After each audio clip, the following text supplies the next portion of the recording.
Good morning students. P block में आज हम नोबल गैसेस की बात करेंगे, बट उससे पहले हमारा हैलोजन का एक इंटर हैलोजन कंपाउंड्स वाला टॉपिक बचा हुआ है, उसे देख लेते हैं एक बार। देखो, इंटर हैलोजन नेम इंडिकेट करता है कि यहाँ जो कंपाउंड बनेगा वो दो हैलोजन्स के बीच में बनने वाला है, इसीलिए इंटर हैलोजन कंपाउंड कहलाता है। ठीक है, अब देखो ये जो जनरली इनका जो कंपोजिशन है इंटर हैलोजन कंपाउंड का, यहाँ पर इंडिकेट किया गया है x X dash x X dash के थ्रू इसको हमने इंडिकेट किया है। ठीक है, यहाँ पर हर एक हैलोजन अपने जो उसकी ऑक्सीडेशन स्टेट है उसके अकॉर्डिंग वो एक दूसरे हैलोजन के साथ जुड़ सकता है, तीन नए हैलोजन्स के साथ जुड़ सकता है, या 5 नए हैलोजन्स के साथ, या फिर 7 नए हैलोजन्स के साथ जुड़ सकता है according to their oxidation state. ये चीज़ यहाँ समझ में आती है। तो इस तरह से जो इंटर हैलोजन कंपाउंड है वो X X dash X tri X dash X penta X dash X hepta X dash, इस तरह से। ठीक है, अब यहाँ एक्स और एक्स डैश से हमने रिप्रेजेंट किया है, तो एक्स कौन से हैलोजन को रिप्रेजेंट कर रहा है या एक्स डैश किसे रिप्रेजेंट कर रहा है, तो ये चीज़ ध्यान में रखो कि यहाँ जो एक्स है, ठीक है, वो लार्जर साइज वाले हैलोजन को रिप्रेजेंट कर रहा है और एक्स डैश जो है वो स्मॉलर साइज वाले हैलोजन को रिप्रेजेंट कर रहा है। ठीक है, ये चीज़ समझ में आती है।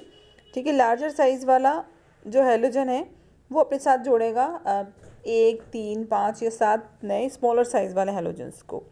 ये चीज़ हमारी क्लियर है। ठीक है, लार्जर साइज है तो उसके पास ज़्यादा स्पेस अवेलेबल है, इसलिए वो अपने साथ स्मॉलर साइज वाले ज़्यादा हैलोजन्स जोड़ सकता है।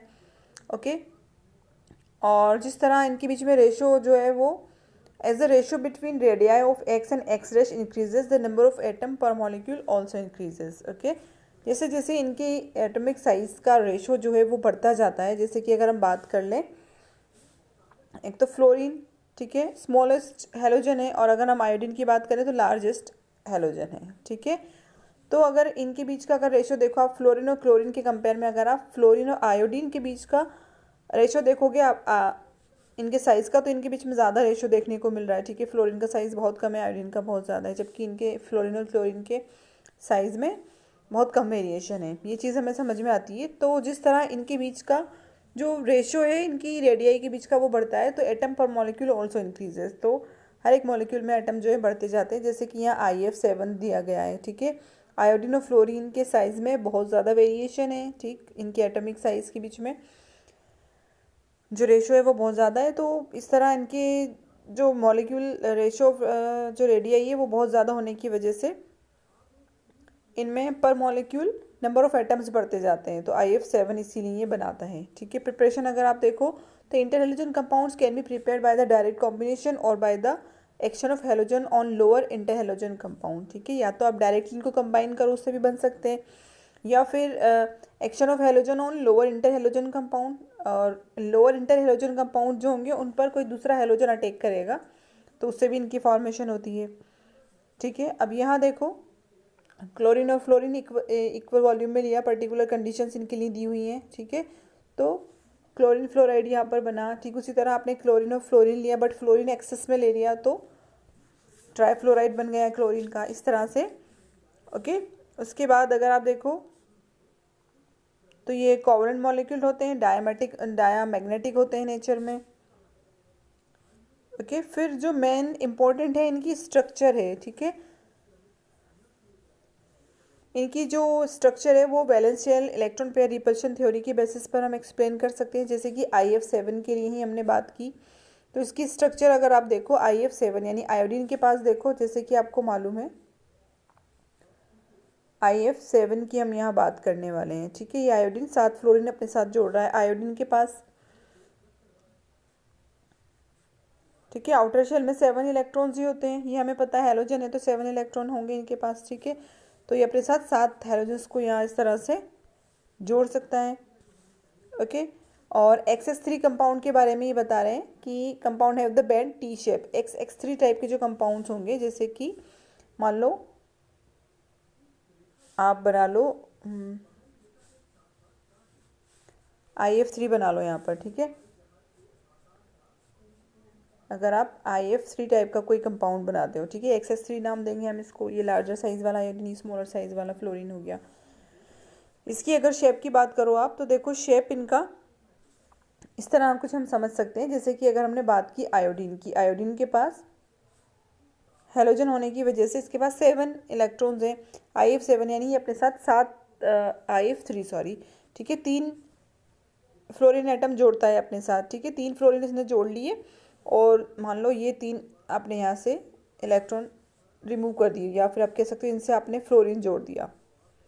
ओके, अब इसके पास बचे 2 लोन पेयर, 2 लोन पेयर ही बचेंगे, 7 इलेक्ट्रॉन्स थे इसके पास, तो ये 2 लोन पेयर जो भी कंडीशन जो भी पोजीशन ऑक्यूपाई करेंगे उसके बेसिस पर इनकी शेप होगी। अब लोन पेयर और लोन पेयर के बीच में आप जानते हो वैलेंशियल इलेक्ट्रॉन पेयर रिपल्शन थ्योरी यही बताती है कि रिपल्शन बहुत ज़्यादा होता है, तो ये ऐसी इस मॉलिक्यूल में ये ऐसा स्पेस ऑक्यूपाई करेंगे जहाँ ये दोनों के बीच की दूरी ज़्यादा हो और इनके बीच में रिपल्शन कम हो जाए, जिसकी वजह से मॉलिक्यूल की स्टेबिलिटी बनी रहे। तो यहाँ देखो, यहाँ एक एग्जाम्पल दिया हुआ है BRF3 टाइप के कंपाउंड का, जो कि जिसमें देखो 2 लोन पेयर नज़र आ रहे हैं, ये दोनों लोन पेयर इक्वेटोरियल पोजीशन को ऑक्यूपाई करेंगे, ठीक है, और इस तरह से इनके बीच में जो रिपल्शन है वो कम होगा, और जो BRF3 टाइप का जो कंपाउंड है आपका वो वैलेंशियल इलेक्ट्रॉन पेयर रिपल्शन थ्योरी के बेसिस पर हम कह सकते हैं कि टी शेप्ड होगा। ओके, फिर उसके बाद हम बात करते हैं ग्रुप 18 एलिमेंट्स की। तो ग्रुप 18 आप जानते हो नोबल गैसेज होती हैं, जिसमें आप हीलियम से स्टार्ट करते हो, नियॉन, ऑर्गन, क्रिप्टन और जीनॉन, ठीक है, ये नोबल गैसेस। और अगर इनका आप इलेक्ट्रॉनिक कॉन्फ़िगरेशन देखो आउटर शेल का, तो NS2 NP6, इनका ऑक्टेट कंप्लीट होता है, इसीलिए जनरली ये क्या होते हैं, लीस्ट रिएक्टिव होते हैं, बहुत कम रिएक्शंस ये शो करते हैं, ठीक है, बहुत कम इनके कंपाउंड देखने को मिलते हैं।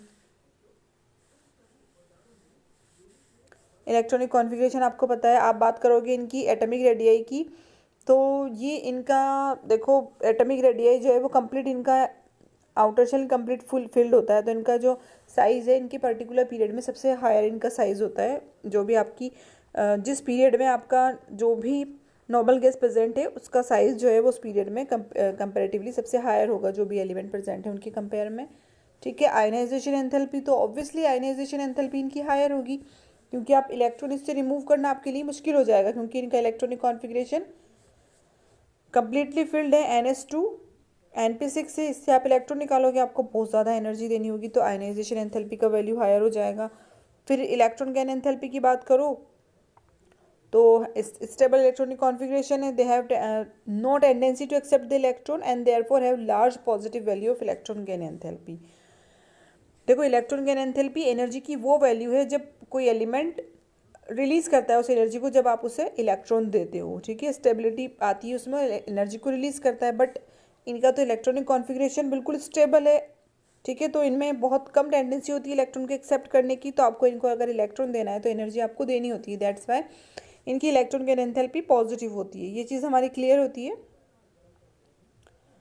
ओके। फिर अगर केमिकल प्रॉपर्टीज़ देखो आप इनकी, तो देखो generally noble gases are least reactive, बहुत कम रिएक्टिव होती है, their inertness to chemical reactivity is attributed to the following reason. कुछ रीज़न यहाँ बता रहे हैं जिसकी वजह से इनकी लीस्ट रिएक्टिविटी एक्सप्लेन होती है, जैसे कि the noble gases except helium have complete filled NS2 NP6 electronic configuration in their valence shell. सबसे पहला रीज़न तो क्या है इनकी इनएक्टिविटी का, कि इनका जो इलेक्ट्रॉनिक कॉन्फ़िगरेशन है आउटर शेल का वो कंप्लीट होता है, that's why they are inert, ना इलेक्ट्रॉन लेते हैं ना देते हैं। दूसरा है they have high ionisation enthalpy, ionisation enthalpy भी हायर होगी, इलेक्ट्रॉन रिमूव करना आपके लिए कॉम्प्लिकेटेड हो जाता है, and more positive electron gain enthalpy. और तीसरा रीज़न है कि इनकी इलेक्ट्रॉन गैन एंथैल्पी बहुत ज़्यादा पॉजिटिव होती है। तीनों आप रीज़न याद रखोगे, ठीक है। बट फिर भी इनकी जो रिएक्टिविटी है उसकी टाइम टू टाइम साइंटिस्ट जो हैं वो इन्वेस्टिगेशन करते रहते हैं इनकी रिएक्टिविटी को लेकर, ठीक है। कुछ एक एग्जांपल, एक एक्सपेरिमेंट यहाँ बताया गया है 1962 में नील बर्टलेट ने किया था, ठीक है, ब्रिटिश कोलंबिया यूनिवर्सिटी से थे वो। उन्होंने क्या किया, उन्होंने कंपाउंड की प्रिपरेशन की, प्लेटिनम का हेक्साफ्लोराइड है जिसने ऑक्सीजन के साथ मिलकर बनाया इन्होंने, ठीक है। तो इन्होंने क्या रियलाइज़ किया, then the first ionisation enthalpy of molecular oxygen, जो यहाँ ऑक्सीजन है मॉलिक्यूलर ऑक्सीजन, उसकी फर्स्ट आयनाइजेशन एंथैल्पी जो है वो ऑलमोस्ट इक्वल थी किसके, जीनोन के, ठीक है। मॉलिक्यूलर ऑक्सीजन के लिए 1175 किलो जूल पर मोल था, जीनोन के लिए देखा गया तो 1170 किलो जूल पर मोल था। ठीक है, तो बर्टलेट को लगा कि जिस तरह आपने उन्होंने ऑक्सीजन को यूज़ करके ये जो कॉम्प्लेक्स बना लिया हेक्साफ्लोराइड, तो हो सकता है जीनोन को लेकर भी ये बनाया जाए। ठीक है, तो उन्होंने सक्सेसफुल प्रिपरेशन की और एक दूसरा जीनोन को लेकर इन्होंने एक और कॉम्प्लेक्स बना लिया, जीनोन हेक्साफ्लोराइड जिसे हम नाम देते हैं। Okay, by making platinum hexafluoride. Platinum hexafluoride पर इन्होंने रिएक्शन कराई जीनोन की और जीनोन हेक्साफ्लोराइड नाम का कंपाउंड बनाने में ही सक्सेसफुल हो गए। ठीक है, अब हम बात करते हैं the compound of krypton are fewer. ठीक है, क्रिप्टॉन जो भी हमारी नोबल गैस है उसके कंपाउंड बहुत कम देखने को मिलते हैं। Only difluoride has been studied in detail. सिर्फ क्रिप्टॉन का डाइफ्लोराइड की स्टडी की गई है। कंपाउंड ऑफ रेडोन, रेडोन की अगर बात करें हैव नॉट बीन आइसोलेटेड, उनका आइसोलेशन नहीं किया गया है but only identified radon difluoride. उनका भी रेडोन डाइफ्लोराइड देखा गया है बट उसे अभी तक आइसोलेट नहीं किया गया है। Okay, no true compound of argon neon and helium are, ये नो। ठीक है, ऑर्गन नियॉन और हीलियम के कंपाउंड्स भी नहीं देखने को मिल रहे। रीज़न सिंपल सा है कि लीस्ट रिएक्टिव है क्योंकि इनका आउटर शेल कम्प्लीटली फिल्ड है। सिर्फ कहाँ पर सक्सेसफुल मिला इन्हें, जीनोन के केस में सक्सेसफुल मिला। ठीक है, इसकी जो आयनाइजेशन एंथैल्पी थी उसकी वैल्यू कम थी, ऑलमोस्ट डाइऑक्सीजन की इक्वल थी। दैट्स वाई जीनोन पर सक्सेसफुल अटैम्प्ट किए गए और जीनोन के कंपाउंड बनाए गए। और एक जीनोन के हायर कंपाउंड मिलने की एक सबसे बड़ा रीज़न ये भी है कि जीनोन का साइज़ इन सारे नोबल गैसेस में सबसे हायर है। इसका साइज़ सबसे हायर होने की वजह से जो इसके खुद के इलेक्ट्रॉन्स हैं वो इसके न्यूक्लियस से उनका जो अट्रैक्शन है वो कम हो जाता है due to the larger size of xenon. तो इसीलिए जो इसके इलेक्ट्रॉन है आउटर शेल के वो अपने खुद के न्यूक्लियस से तो कम अट्रैक्ट हो पाते हैं बड़े साइज़ की वजह से। बट अगर इनके पास मोर इलेक्ट्रोनेगेटिव जैसे कि फ्लोरीन या ऑक्सीजन आ जाए तो इसके इलेक्ट्रॉन उन ऑक्सीजन और फ्लोरीन के मोर इलेक्ट्रोनेगेटिविटी की वजह से उनके साथ रिएक्ट कर जाते हैं और फ्लोरीन और ऑक्सीजन के केस में जीनोन के कंपाउंड हमें देखने को मिलते हैं। ठीक है, जीनोन फ्लोरीन कंपाउंड की बात हो रही है यहाँ पर। जीनोन फॉर्म 3 बाइनरी फ्लोराइड, 3 तरह के बाइनरी फ्लोराइड्स मिलते हैं, जीनोन डाइफ्लोराइड, जीनोन टेट्राफ्लोराइड और जीनोन हेक्साफ्लोराइड। ओके, और they can be prepare by the direct reaction of element under appropriate experimental condition. जो भी एक्सपेरिमेंटल कंडीशन है वो आप फॉलो करते हो और डायरेक्ट दोनों को कंबाइन करते हो, किसको, जीनोन को और फ्लोरीन को, तो आपको इसके फ्लोराइड देखने को मिलते हैं जीनोन के। ठीक है, और xenon hexafluoride can also be prepared by the interaction of xenon tetrafluoride on oxyfluoride. ठीक है, आपने ऑक्सीफ्लोराइड लिया और जीनोन टेट्राफ्लोराइड के साथ रिएक्ट की तो आपको जीनोन हेक्साफ्लोराइड देखने को मिलेगा। ये रिएक्शंस इंपॉर्टेंट होती हैं, इनको ध्यान में रखना है। ठीक है, फिर बात करते हैं जीनोन का डाइफ्लोराइड, टेट्राफ्लोराइड, हेक्साफ्लोराइड। ये सब क्या है, कलरलेस क्रिस्टलाइन सॉलिड है and sublime rapidly at 298 kelvin. Okay, they are powerful fluorinating agent, powerful fluorinating agent है, यानी फ्लोरीन ये अपना डोनेट करते हैं। They are readily hydrolyse even by trace of water. For example xenon difluoride is hydrolyse to give xenon HF and oxygen. ये चीज़ ध्यान में रखना, ये भी इंपॉर्टेंट है कि ईजिली हाइड्रोलाइज हो जाते हैं। आप कम अमाउंट में भी पानी लेते हो तब भी हाइड्रोलाइज हो जाते हैं। और जीनोन डाइफ्लोराइड स्पेशली क्या क्या कंपाउंड देता है हाइड्रोलाइज होने के बाद, जीनोन देगा आपको, हाइड्रोजन फ्लोराइड देगा और ऑक्सीजन देगा। ये चीज़ ध्यान में रखना आप। ठीक है, फिर अगर हम बात करें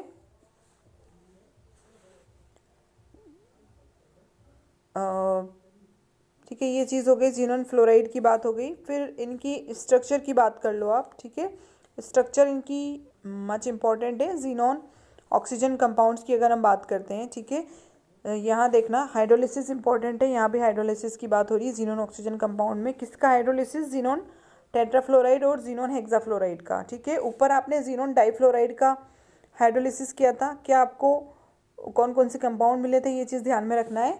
और यहाँ थोड़ा सा डिफरेंस है टेट्राफ्लोराइड और हेक्साफ्लोराइड के केस में कि इनका अगर आप हाइड्रोलिसिस करते हो तो आपको क्या कंपाउंड देखने को मिलते हैं। जैसे कि जीनोन टेट्राफ्लोराइड का आपने हाइड्रोलिसिस किया, आपको जीनोन मिलेगा, HF मिलेगा, ऑक्सीजन मिलेगा, बट एक्स्ट्रा आपको बेनिफिट क्या मिलेगा, जीनोन का ट्राईऑक्साइड भी आपको देखने को मिलता है। ये चीज़ ध्यान में रखना, ये मच इंपॉर्टेंट है। यहाँ से आपको जीनोन ऑक्सीजन कंपाउंड आप बना सकते हो। ठीक है, जीनोन का टेट्राफ्लोराइड और जीनोन का हेक्साफ्लोराइड, आप इनका हाइड्रोलिसिस करते हो तो आपको जीनोन ऑक्सीजन हाइड्रोजन फ्लोराइड के अलावा जीनोन के ट्राईऑक्साइड्स भी मिलते हैं। ओके, अब partial hydrolysis of xenon hexafluoride give oxyfluoride, xenon oxyfluoride F4 and xenon का ऑक्सीफ्लोराइड O2F2 मिलता है आपको। ये चीज़ ध्यान में रखना। पार्शियल यानी आपने कम पानी लिया, यहाँ तो आपने ज़्यादा पानी लिया था, ठीक है, 3H2O लिए थे जीनोन, यहाँ जीनोन हेक्साफ्लोराइड के लिए आपने 3 वाटर के मॉलिक्यूल लिए थे, तो जीनोन ट्राइऑक्साइड और जीनोन हेक्साफ्लोराइड यहाँ मिला था आपको।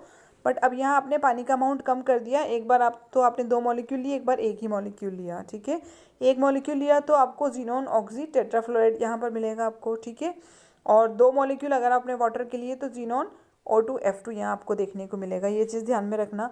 और जो जीनोन ट्राइऑक्साइड जो मिलता है हमें वो कलरलेस एक्सप्लोसिव सॉलिड है and has a pyramidal molecular structure, जिसकी स्ट्रक्चर कैसी होती है, पिरामिडल होती है। क्यों होती है पिरामिडल, ये भी हम देख सकते हैं। जीनोन ट्राइऑक्साइड है, जीनोन की बात करो आप तो इसके पास आउटर शेल में, ठीक है, 8 इलेक्ट्रॉन्स हैं। ट्राइऑक्साइड यानी 3 ऑक्सीजन के साथ अगर बाइंड हो जाता है तो अब उसके बाद इसके पास क्या क्या बच रहा है,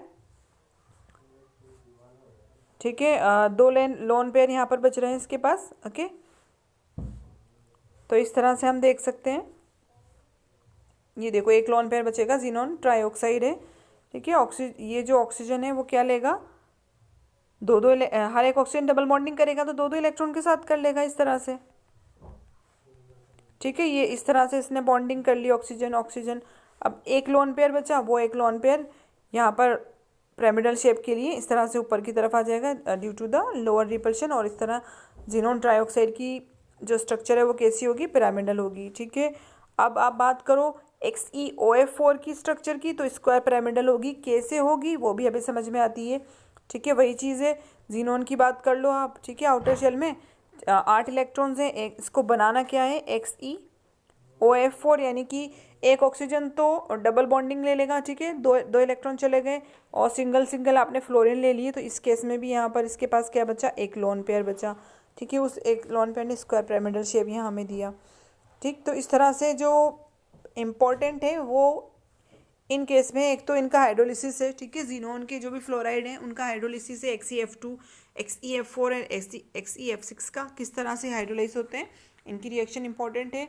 दूसरी चीज़ है इन पर्टिकुलर हेलाइड्स की और इनके ऑक्सो हेलाइड्स की जो आप देखते हो इनका शेप, ठीक है, valence shell electron pair repulsion theory के बेसिस पर इनका शेप जो है वो इंपॉर्टेंट है। वो जनरली पूछा जाता है कि क्या इनकी ज्योमेट्री होगी, तो वो आपको इस तरह से एक्सप्लेन करनी होती है, ठीक है। ये हमारा पी ब्लॉक भी कंप्लीट होता है, और पी ब्लॉक के साथ ही हमारा जो केमिस्ट्री फर्स्ट का सिलेबस है वो भी हमारा कंप्लीट होता है।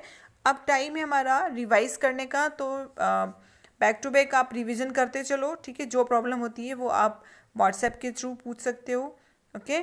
So all the best students, thanks for watching.